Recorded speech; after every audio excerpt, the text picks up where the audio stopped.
The wind across the Wyoming Territory that winter didn't just howl, it screamed.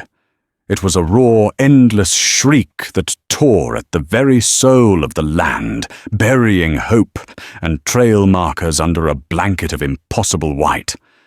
In the heart of this frozen maelstrom, a lone figure staggered towards the flickering promise of a town called Prospect's Hope. This wasn't a hardened trapper or a seasoned frontiersman. It was a girl, an orphan named Annie, barely 15 years old, and clutched to her chest, wrapped in her own threadbare coat, was a burden that would either save their small forgotten town or see it utterly destroyed. The world had been reduced to 3 things: the blinding fury of the snow, the searing burn of the cold in her lungs, and the dead weight of the small child in her arms. Annie Holloway couldn't remember a time before the wind. It was her constant companion, a physical force that shoved and clawed at her, its voice a cacophony of lost souls. Her father had called a storm like this the White Death, a blizzard that could strip a man of his bearings in 10 paces and his life in an hour. He and her mother had succumbed to a different killer, a fever, 2 summers ago, on the trail, leaving Annie a ward of the dusty, hard-bitten settlement of Prospect's Hope. Prospect's Hope was a collection of log cabins and a single general store huddled on the banks of the Serpent's Coil River, a name that felt cruelly ironic in the dead of winter. It was a town built on stubbornness, populated by people who had nowhere else to go. Annie more than anyone understood that feeling. She worked for her keep at the general store, sweeping floors and stocking shelves for Mr. Peterson, a man whose kindness was as rationed as his sugar supply. The day had started with a sky the color of a dull pewter bowl. By noon the bowl had cracked and the world had vanished. Annie had been sent to check on the traps she'd set down, river a meager but necessary supplement to her rations. It was a task she usually didn't mind. The solitude was a comfort. But this storm had come on with unnatural speed. She had been turning back her face, already numb, when she heard it a sound that did not belong in the storm's symphony of chaos. It was a thin, reedy cry, almost stolen by the wind before it could reach her. She'd stumbled towards the sound, driven by an instinct she didn't understand. She found him nestled in the hollow of a fallen cottonwood, his small body wrapped in a stiff, frozen buffalo hide. He was a native child, no more than 4 years old, his skin the color of burnished copper, now tinged with a frightening blue. His black hair was matted with ice, and his dark eyes wide with fear, and cold stared up at her. He wore beaded moccasins and leather leggings, clothes entirely unsuited for the White Death. Of his mother or father or any other soul there was no sign. There were only the tracks already vanishing of a single stumbling adult leading away into the white void. A choice sharp and terrible had presented itself. To leave him was to condemn him to certain death. To take him was to invite a different kind of trouble. The people of Prospect's Hope were not fond of the Stone Crows, the tribe whose territory bordered their own. A fragile, unspoken truce held, but it was a truce built on distance and suspicion, not trust. Bringing a Stone Crow child into their midst, especially with no explanation, was like carrying a lit torch into a powder keg. Annie looked down at the boy. His shivering was violent, a desperate, failing battle against the inevitable. In his dark, silent eyes, she saw her own reflection from 2 years ago, alone, helpless at the mercy of a world that didn't care. That memory, more than any fear of the town's wrath, made the decision for her. She had unwrapped her own wool coat, a precious garment patched in 3 places, and swaddled him in it. He was heavier than he looked, a solid, dense weight that taxed her already flagging strength. The journey back to town, A distance she could normally cover in 20 minutes became an epic struggle against a hostile god. The wind drove ice crystals into her face like tiny needles. Every step was a gamble, her worn boots sinking deep into the rapidly accumulating drifts. Her world shrank to the next step, and the one after that. She talked to the boy, though he never made another sound. She told him about the warmth of Mr. Peterson's pot-bellied stove, about the thick beef stew Mrs. Gable sometimes made for the church social. She made promises of warmth and safety, promises she wasn't sure she could keep her words torn from her lips and swallowed by the gale. Hours bled into one another. Time lost all meaning. There was only the cold, the weight, and the wind. Her muscles screamed, her vision blurred, and the alluring whisper of sleep, of just lying down for a moment, grew louder. It was the child's shivering that kept her moving. The tremors against her own body were a constant grim reminder of the life she held. If she stopped, he died. It was that simple. Finally, a faint golden smudge appeared in the swirling white. A lamp. The window of the saloon. Hope, fierce and painful, surged through her. She stumbled forward, her legs moving on memory alone. She burst through the door of the saloon, not the general store, for it was the closest light. The sudden warmth and silence were a physical blow. She staggered into the room, a ghost of ice and snow, and collapsed onto the rough-hewn floorboards. The raucous noise of the dozen or so men inside died instantly. Mugs of whiskey paused halfway to lips. A poker hand was frozen mid-deal, all eyes fixed on the heap by the door. It was Jedediah Finn, a young trapper who was the first to move. He knelt beside her, his weathered face a mask of confusion. Annie Child, what in God's name? Slowly Annie pushed herself up. She pulled back the flap of her coat, revealing the small, still form nestled against her. The collective gasp was sharp, cutting through the thick, smoky air. There, in the heart of their sanctuary from the storm, lay the one thing they feared almost as much as the blizzard itself. A native child. An outsider. A stone crow. The storm had trapped them all inside Prospect's hope. Now Annie had brought the wilderness and all its troubles in with them. The silence that followed was heavier and colder than any snowdrift. The silence in the saloon was broken by the sharp, authoritative voice of Sheriff Beau Claiborne. He rose from his table in the corner, his chair scraping loudly against the floorboards. Claiborne was a tall, lean man, whose face seemed carved from the same hard granite as the nearby Greyback Mountains. His eyes, the color of a winter sky, missed nothing and forgave less. He had buried a wife and 2 sons in this unforgiving land, and the loss had forged his sense of duty into an unbending iron rod. "What is this, Annie?" he demanded, his voice low and dangerous. He didn't move closer, but his gaze pinned her to the floor. "What have you brought into this town?"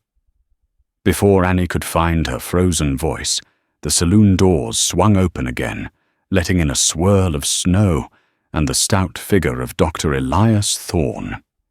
The doctor, with his spectacles perpetually fogged and his coat always smelling faintly of carbolic acid, was the town's conscience, a man who dealt in life and death with a weary pragmatism that often passed for kindness. He took in the scene at a glance, the exhausted girl, the silent crowd, the sheriff's rigid posture, and the small child. "Out of the way," Thorne commanded, his tone leaving no room for argument. He knelt beside Annie, his gentle hands immediately checking the child. "He's half frozen. Get him to my office. Now. Finn, give me a hand." Finn the trapper looked uncertainly at Sheriff Claiborne, who gave a curt, reluctant nod. As Finn carefully lifted the boy, the child's eyes fluttered open. They were dark, deep pools of silent knowing, and they fixed on Annie's face. There was no fear in them now, only a quiet, unnerving assessment. "Where did you find him?" Claiborne repeated his question, directed at Annie, but his eyes following the child being carried out the door. "Down river," Annie whispered, her throat raw. "By the fallen cottonwood. He was alone." "Alone?" Claiborne scoffed the word a dismissal. "They're never alone. Not for long." The men in the saloon began to murmur, the spell of shock broken. The words were quiet, but sharp with fear. Stone Crow. A bad omen. What if the mother's out there? What if a war party's out there? One man, a rancher named Hector, spoke up, his voice trembling slightly. "Sheriff, my family was on the Santa Fe trail. We saw what they do. We can't have this thing in town." The word thing hung in the air. Annie felt a hot flash of anger cut through her exhaustion. "He's a little boy." She snapped, her voice stronger than she expected. "He would have died. Maybe he was meant to." Claiborne said, his gaze cold. "The wilderness has its own laws, girl. You do well to remember that. You may have just traded one boy's life for the lives of everyone in this town." He turned to the crowd. "The storm has us boxed in. Nobody goes in or out. We'll deal with this when the weather breaks. For now, he stays with the doctor. But he is to be watched." Annie, dismissed, followed the others out into the blinding snow, making her way to Dr. Thorne's small office, which was attached to his cabin. Inside, a fire roared in the hearth. The child was stripped of his frozen clothes and wrapped in warm blankets on a cot near the flames. Dr. Thorne was forcing spoonfuls of warm, watered-down broth between the boy's blue-tinged lips. "You did a brave thing, Annie," the doctor said without looking up from his task. "A foolish thing, perhaps, but a brave one." "He was freezing," Annie said, simply chafing her own hands by the fire. "He still is. Hypothermia. But he's strong. He has a chance." Thorne looked at her over the rim of his spectacles. "The sheriff sees this child and sees a threat. A serpent's egg, he'd call it. Waiting to hatch and poison us all. He's thinking about the long-term survival of Prospect's hope." "And what are you thinking, Doctor?" Annie asked. "I'm thinking that I took an oath to preserve life," Thorne replied, "and that oath didn't mention exceptions for children with the wrong color skin. I'm also thinking that fear is a more dangerous disease than any fever." As if on cue, the door opened, and Martha Gable entered, a shawl pulled tight around her shoulders. She was a widow, whose husband and son had been killed in a skirmish with a band of renegade Utes 5 years prior. Her grief had curdled into a brittle, unyielding fear of all native peoples. Her eyes fell on the child on the cot, and her face hardened. "Elias," she said, her voice tight. "The whole town is in an uproar. They say she brought a savage in from the storm." "She brought a child, Martha," Dr. Thorne corrected gently. "A child who was dying. He belongs with his own kind." She insisted, refusing to look at Annie. "What happens when they come looking for him? Do you think they'll knock politely? They'll see our smoke. They'll come down from the mountains, and they'll burn us to the ground for stealing their own—" The child on the cot stirred. He pushed himself up slightly, his blanket falling away. On his chest, hanging from a leather cord, was a small, intricately carved talisman of a hawk, its wings spread wide. His dark eyes moved from the fearful woman to Annie, and for the first time he spoke. It was a single word, soft, but clear in a language none of them understood. But the meaning was plain. He pointed a small, trembling finger at Annie. The word was Ina. Martha Gable recoiled as if struck. "He's casting spells. It's their devil magic." "It's a word, Martha." Dr. Thorne sighed, his patience wearing thin. "Likely his word for mother." The implication hung in the room. The boy lost, and freezing had looked at the girl who saved him and called her mother. For Annie, who had no one, and for the boy who had lost his own, a strange and dangerous bond was being forged in the heart of the storm. It was a bond that defied the town's fear, the sheriff's logic, and the harsh laws of the frontier. And as the blizzard continued its assault on their small, isolated world, Annie had a sinking feeling that this bond would be tested by more than just the cold. It would be tested by fire. By the second day, the White Death had imprisoned Prospect's hope completely. Snow was drifted up to the eaves of the cabins, turning the spaces between buildings into deep white canyons. No one could leave, and nothing could get in. The town became a longhouse, a single sealed community, where anxieties and rumors festered like a gangrenous wound. The child whom Dr. Thorne had taken to calling Little Hawk after the talisman he wore became the focal point of all that fear. Sheriff Claiborne, unable to patrol, called a town meeting in the only building large enough to hold everyone who could make it through the drifts, the saloon. The air was thick with the smell of wet wool, stale tobacco, and rising panic. Annie stood in the back near Dr. Thorne, feeling the weight of dozens of hostile or frightened eyes on her. Little Hawk was asleep back in the doctor's office, oblivious to the debate that would decide his fate. Claiborne stood behind the bar, using it as a podium. His voice cut through the nervous chatter. "We have a situation," he began, dispensing with pleasantries. "The girl Annie Halloway, in an act of misguided charity, has brought a stone crow whelp into our midst." A murmur of agreement went through the crowd. "The storm will break," Claiborne continued, his voice hammering the words home. "Could be tomorrow, could be the day after. And when it does, the tribe will come looking. They won't send a diplomat. They'll send warriors. They will see his tracks leading here, and they will assume we are kidnappers. Or worse." Martha Gable, her face pale and pinched, spoke from the front. "He's right. They'll kill us all. They'll burn our homes. We have to get rid of the boy, put him back where she found him." A wave of horrified and approving gasps swept the room. Annie felt Dr. Thorne's hand on her shoulder, a silent warning to stay quiet.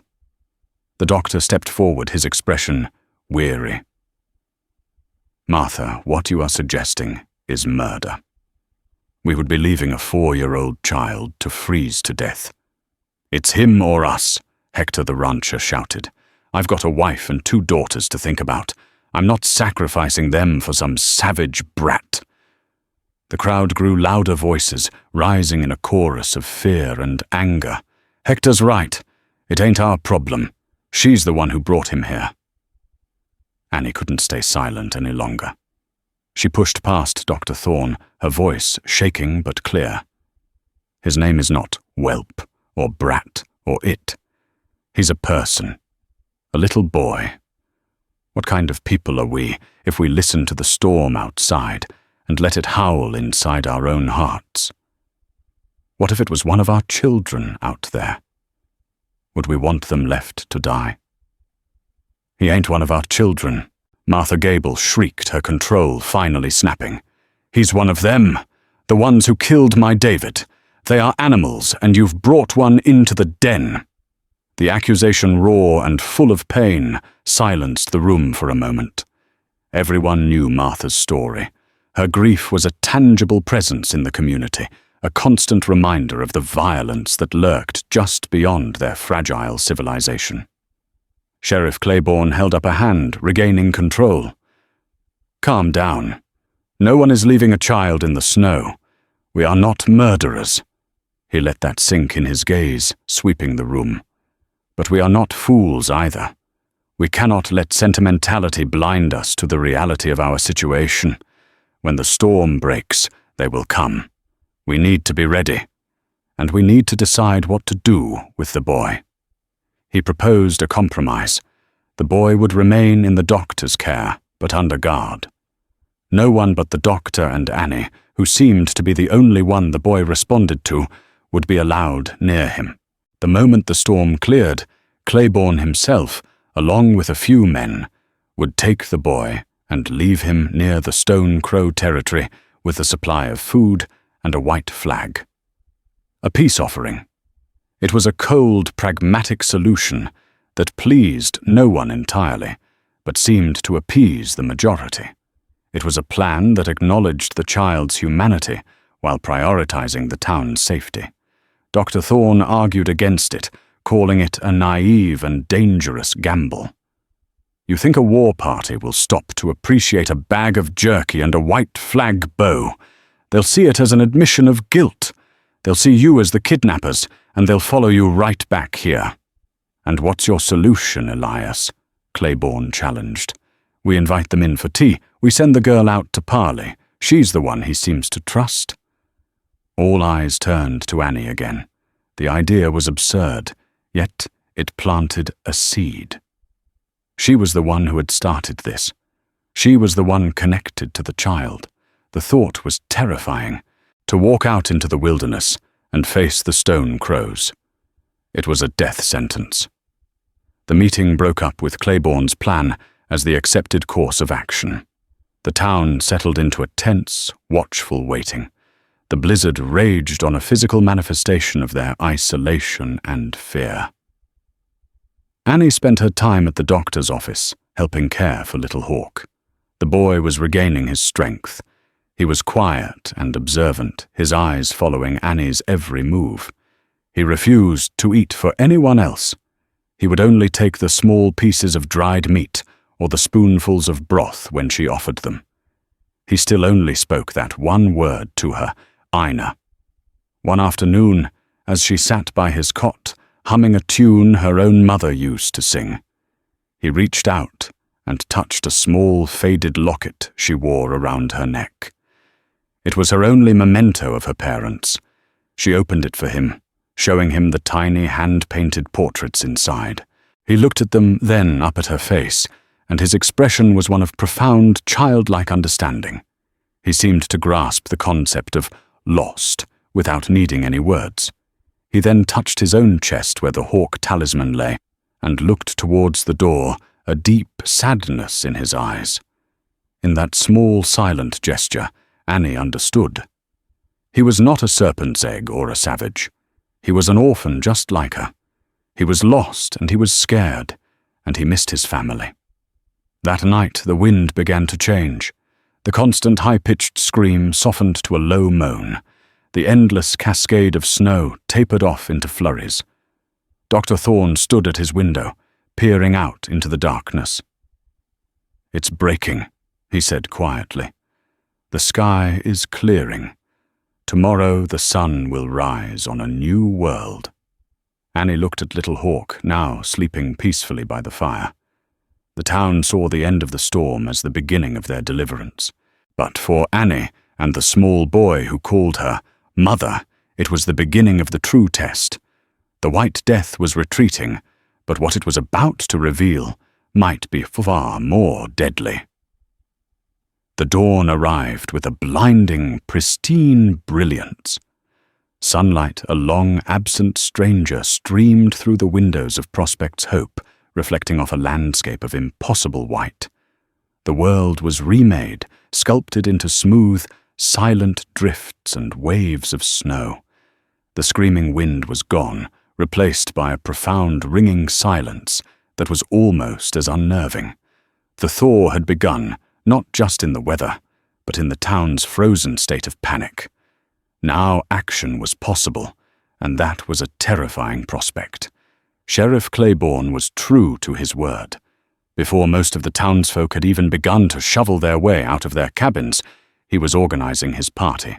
He chose 3 men to accompany him: Finn, the young trapper, whose knowledge of the surrounding territory was unmatched; Hector, the nervous rancher, whose fear made him dangerously eager to prove his bravery; and a stoic blacksmith named Thomas, a man of few words and immense physical strength. Their mission was clear: take the boy a pack of provisions and a white flag, and leave him at the edge of the Stone Crow hunting grounds, a place known as the Whispering Canyon. Dr. Thorne argued with Claiborne one last time, outside his office, their breath pluming in the frigid air. "This is a mistake, Beau.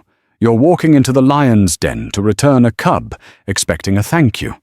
You have no idea what the situation is. For all we know, the mother died in the storm and they'll blame you for it. It's a better plan than sitting here and waiting for a war party to crest that hill," Claiborne retorted, gesturing towards the snow-covered ridge to the west. "We show a sign of peace. We return what is theirs. It's the only card we have to play." The most difficult part was separating Little Hawk from Annie. When Claiborne entered the doctor's office, the boy who had been quietly eating a piece of hardtack given to him by Annie immediately shrank behind her, his dark eyes fixed on the sheriff with an unnerving intensity. He understood on a primal level that this man was a threat. "It's time," Claiborne said, his voice devoid of warmth. "Let me come with you," Annie pleaded, a sudden desperate idea taking hold. "Just to the edge of town. He'll go with me. He won't fight." Claiborne considered it for a moment. He could see the terror and defiance in the boy's eyes. A struggling, screaming child would only slow them down. "To the riverbank. No further," he conceded. "Then you turn back." Annie bundled the boy in a new, thick blanket. She knelt in front of him, speaking in a low, soothing voice. She didn't have his language, but she used the universal one of comfort. She pointed west towards the mountains, and then touched the hawk talisman on his chest, then her own locket. It was a clumsy attempt to say, "You are going home to your family, just as this picture is my family." He seemed to understand. He took her hand, his small fingers wrapping tightly around hers, and allowed her to lead him out into the blinding day. The town watched them go. Faces peered from behind newly cleared windows and doorways. Their expressions were a mixture of hope, fear, and pity. Annie was a pariah leading a sacrifice to the altar, and she knew it. She ignored their stares, focusing only on the small hand in hers and the difficult path through the deep snow. At the riverbank, the serpent's coil was a solid sheet of ice, the snow on top of it a perfect, unblemished field. Claiborne and his men were ready with their horses, which had been kept in the livery stable. The animals snorted nervously, their hooves sinking into the snow. "This is as far as you go," Claiborne said to Annie. She knelt one last time, pulling the blanket tighter around Little Hawk. She looked into his eyes, trying to pour all the reassurance she could into her gaze. "Be safe," she whispered. He didn't seem to understand the words, but he understood the tone. He reached out and touched her cheek with his small, cold hand. Then Hector, impatient and jumpy, reached down to lift the boy onto his horse. The moment his hands touched him, Little Hawk recoiled, letting out a sharp, piercing cry. It wasn't a cry of a spoiled child, but a cry of pure, undiluted fear. He clung to Annie, his small body rigid. "Just give him here, girl," Hector grunted, prying at the boy's fingers. "Stop it, you're scaring him," Annie cried, trying to shield him. It was Finn the trapper who intervened. He dismounted and approached slowly. "Let me try," he said, quietly. He held out a piece of jerky. The boy ignored it. Finn then pointed to a hawk circling high in the clear blue sky. He made a soft cawing sound, then pointed to the talisman on the boy's chest. It was a simple gesture of connection, trapper to wild thing. Little Hawk's cries subsided into whimpers. He watched Finn's face, his fear slowly being replaced by curiosity. After a long moment, he loosened his grip on Annie and allowed Finn to lift him up and place him in front of his saddle. The boy kept his eyes locked on Annie as the small party moved away their horses, struggling through the deep snow. She stood on the riverbank, a lone small figure in the vast white expanse, until they were just dark specks against the horizon. When they finally disappeared over the first ridge, a profound sense of emptiness washed over her. She had saved him from the storm, only to hand him over to an uncertain fate orchestrated by men who saw him as a problem to be disposed of. She turned to go back to the town, but she paused. Her eyes scanned the ground around the fallen cottonwood where she had found him. The new snow had covered everything. But then she saw it. Not far from the tree, revealed by the wind that had scoured the snow from the base of a rocky outcrop, was a patch of darker color. Curiosity overriding her exhaustion, she waded through the drifts to investigate. It was a bundle of hides, stiff and frozen. As she brushed the snow away, her heart went cold. It was the body of a woman. A stone crow woman, her black hair braided with silver beads, her face peaceful in its frozen repose. In her hand, she clutched a single eagle feather. Around her, the snow was disturbed not by a struggle, but by the frantic small tracks of a child. And leading away from her into the heart of the blizzard were the stumbling, failing tracks of a single adult, the tracks that had guided Annie. But there was something else. A second set of tracks, much larger and deeper from a shod horse, had come to this spot, and then ridden away hard to the west, just before the worst of the storm hit. The story was suddenly horribly clear. The mother hadn't abandoned her child. She had died here perhaps from exhaustion or a fall. Someone else had been here. Someone on a horse.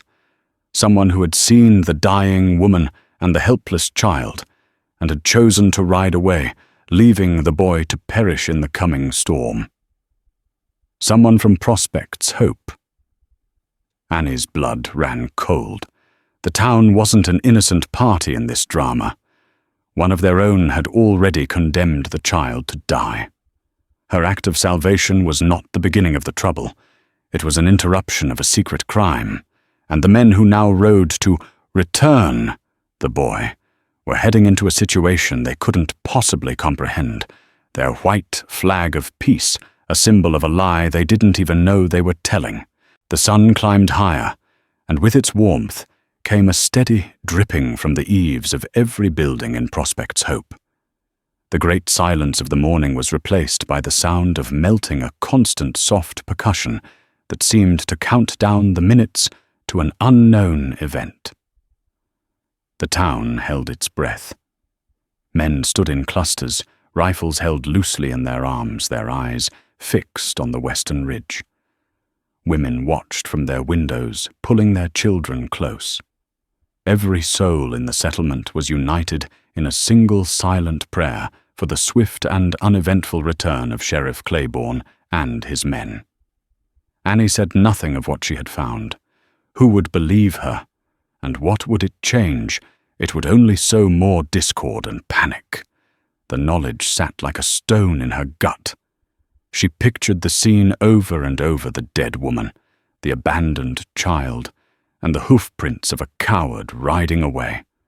She scanned the faces of the men in the street, wondering which of them was capable of such a thing. Hector, with his loud, fearful bluster, one of the quiet prospectors who lived on the edge of town. The secret was a poison, and she was its sole keeper. She found herself back at the riverbank, the place where she had last seen Little Hawk. She paced back and forth, unable to stay still. Dr. Thorne found her there, his face etched with worry. "They should have been back by now," he said, joining her vigil. "Even with the deep snow, it's not more than a 2-hour ride to the canyon and back." "Something's wrong," Annie said, her voice flat. She knew it with a certainty that chilled her to the bone. The lie they were carrying with them was about to be discovered. It was mid-afternoon when the lookout, a boy perched in the half-finished church steeple, began to shout, "Rider coming, just one." A wave of relief washed over the waiting townspeople, quickly followed by confusion. One rider, where were the others? All eyes strained to see the lone figure cresting the ridge. It wasn't the steady, confident posture of Sheriff Claiborne. This rider was slumped over his horse's neck, pushing the animal to a desperate, stumbling gallop through the heavy snow. As he drew closer, they recognized the horse. It was Hector's Pinto, and the man was Hector himself, his face a mask of pure terror. He didn't slow as he reached the town, but galloped straight down the main street, his eyes wild. "They're coming!" he screamed, his voice cracking with hysteria. "Hundreds of them warriors, they have Beau and the others." He practically fell from his horse in front of the saloon and was immediately surrounded. He babbled his story between gasping breaths. They had reached the Whispering Canyon. They had raised the white flag. They had placed Little Hawk on the ground. Before they could retreat, warriors had emerged from the rocks. Not a dozen, but 50. 100. More than he could count. They were silent, their faces painted black and white. They had surrounded them instantly. The chief, a huge man with a face like a thundercloud, had ridden forward. He had looked at the boy, then at them. There was no gratitude in his eyes, only rage. They had seized Claiborne Finn and Thomas before they could even reach for their guns. Hector at the back of the group had panicked. He had wheeled his horse and bolted an arrow, whistling past his ear. "They didn't even chase me far," he cried, grabbing the blacksmith's brother by the arm. "It's like they wanted me to come back, to tell you they're coming for us all." Panic, cold, and absolute gripped Prospect's hope. The tense waiting shattered into chaos. This was their worst fear realized. The time for diplomacy was over. Claiborne's plan had not only failed, it had been a catastrophic provocation. Martha Gable's wail rose above the din. I told them that devil child has brought this upon us." Her words galvanized the town's fear into action, but it was a clumsy, desperate action. Men ran for their homes, barricading doors and boarding up windows. They grabbed rifles, shotguns, anything that could fire a bullet. They were ranchers and shopkeepers, not soldiers, and their preparations were haphazard and terrified. They dragged wagons and barrels into the street to form a crude barricade at the western edge of town. Annie felt the world tilting. Hector's story didn't make sense. If the Stone Crows were a vengeful war party, why let him escape? Why let him warn the town? It felt like a message, not an attack, but her thoughts were drowned out by the rising tide of hysteria. The town had turned on her completely now. She was the witch who had brought the curse.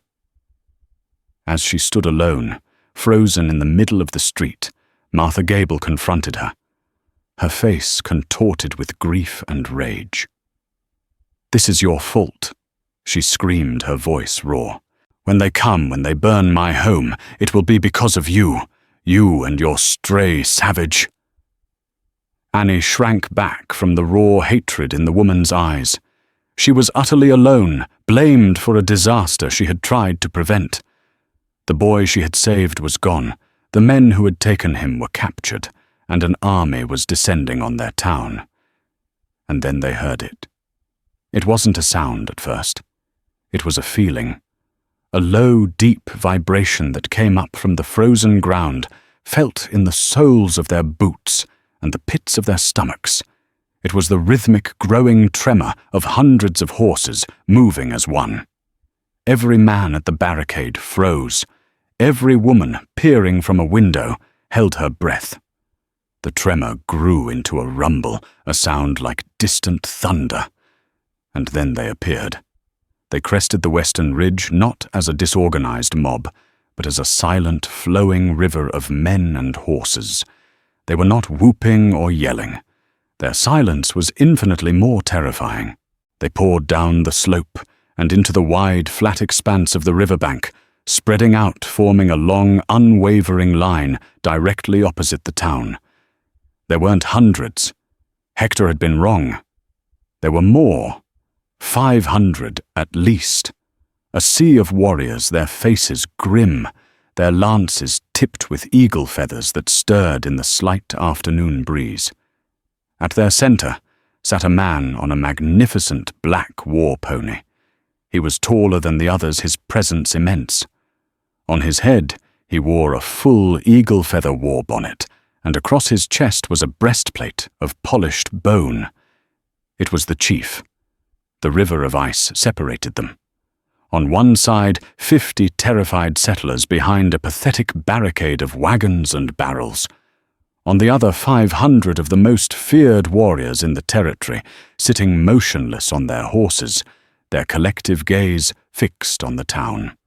The riverbank trembled not just from the weight of the horses, but from the sheer crushing weight of their presence.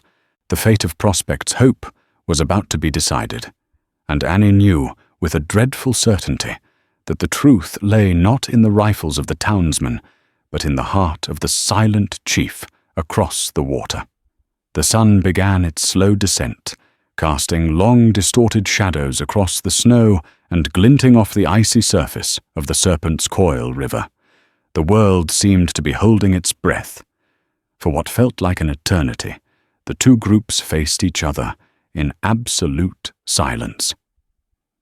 On one side, the makeshift authority of Prospect's Hope, now embodied by Hector, who despite his earlier panic had taken up a position at the barricade, with a rifle, his face pale and sweating.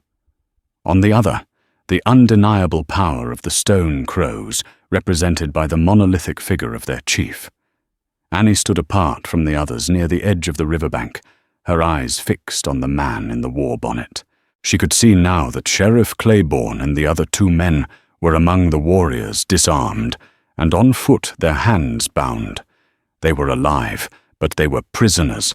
The Stone Crows had not killed them.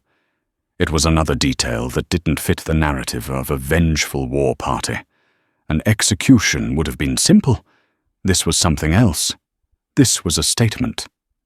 Finally, the great chief raised a hand, not in a threat, but a command for one of his warriors to come forward. A man rode to his side, leading a small pony. On the pony sat Little Hawk. He was no longer wrapped in the town's wool blanket, but in a magnificent soft robe of white ermine skin. The hawk talisman rested proudly on his chest. He looked small and solemn amidst the formidable warriors, but he was clearly unharmed. He was being treated not as a rescued captive, but as royalty. The chief spoke his voice, carrying across the frozen river, deep and resonant, like the beat of a drum. The language was alien, but the tone was one of command and grievance. He pointed a finger not at the barricade, but directly at the spot where Annie had found the dead woman. Then he pointed at the 3 captive men, and finally his gaze swept across the entire town. "What is he saying?" someone muttered from the barricade. "He's laying out his terms for our surrender." Hector said, his voice tight with fear. "He wants the whole town." But Annie saw something else. She saw a father. She saw the rage in his eyes, but it wasn't the wild rage of a savage. It was the focused, righteous anger of a man whose family had been wronged. They hadn't come for war. They had come for answers. The chief, seeing no response, urged his horse forward a few steps onto the very edge of the icy riverbank. He held his lance high, a clear symbol of his power and his readiness to use it. In that moment, a schism of leadership occurred in Prospect's Hope. The town had its official chief in Sheriff Claiborne, who was now a helpless captive. It had its de facto military chief in the terrified Hector. But the moral authority, the only person who truly understood the genesis of this conflict, was a 15-year-old orphan girl.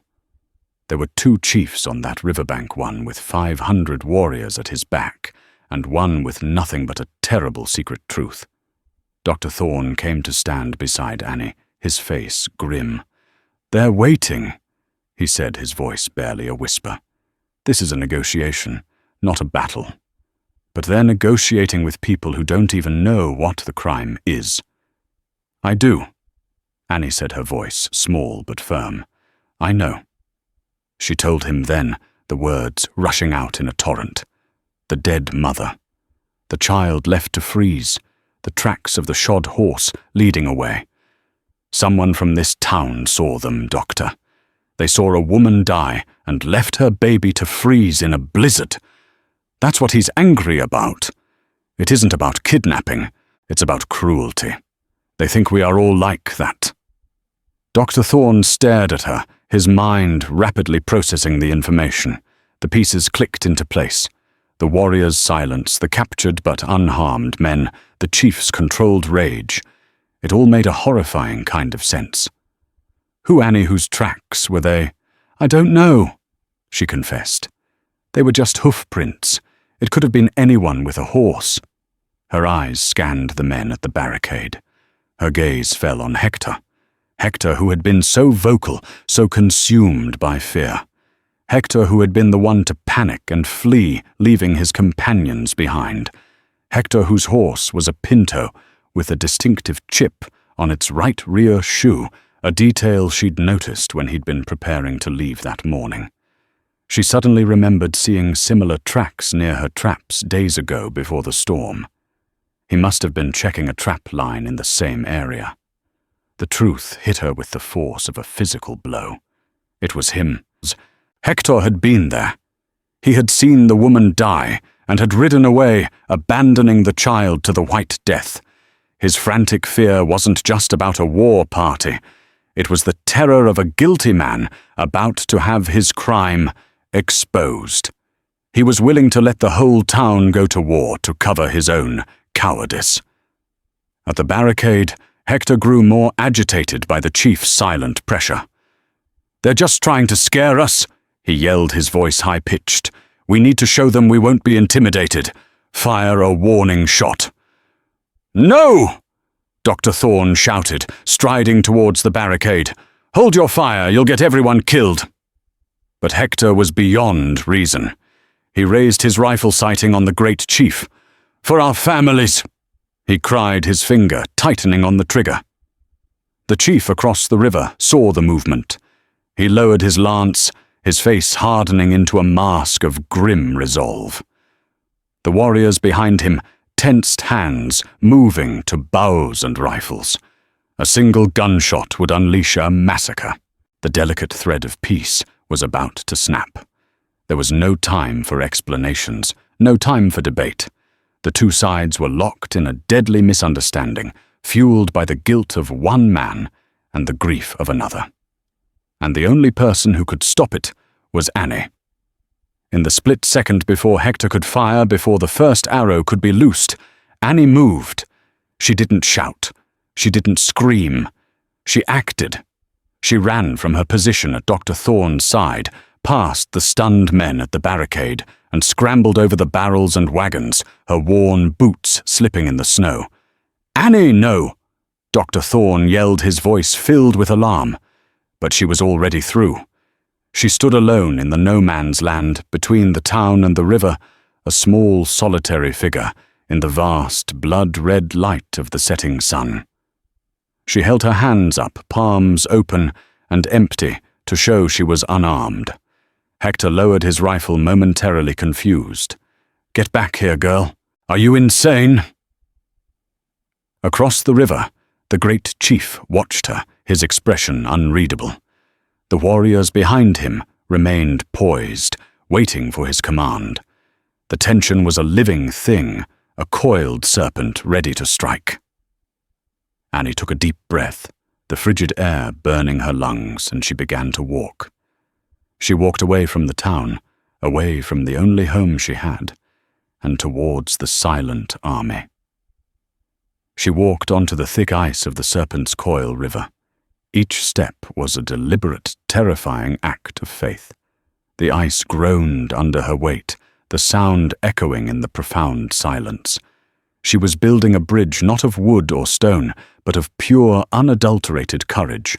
Her target was the chief, but her message was for his son. "Ina," she called out, her voice, clear and steady, using the only word she knew of his language, the word he had given her. "Ina, Little Hawk, perched on the pony, heard her. His head snapped up. His solemn face broke into a look of recognition, and then of hope. He called back his small voice, carrying across the ice a single plaintive cry. He held out his arms towards her. This was the moment that changed everything. The chief looked from the approaching girl to his son, his hard eyes flickering with confusion and a dawning understanding. This was not a thief or a kidnapper. This was the woman his son had been crying for, the Ina of his fevered babbling. This was the one who had carried him from the storm. Annie kept walking, her eyes locked on the chief. She did not look at the 500 armed men who could kill her with a single volley. She walked with the certainty of someone who knew the truth. When she was halfway across the river, she stopped. She slowly reached up and unclasped the small silver locket from her neck. It was her most precious possession, the only tangible link to the family she had lost. She held it up, letting the last rays of sunlight glint off its surface. Then, with a simple, eloquent gesture, she opened it and pointed to the tiny portraits inside.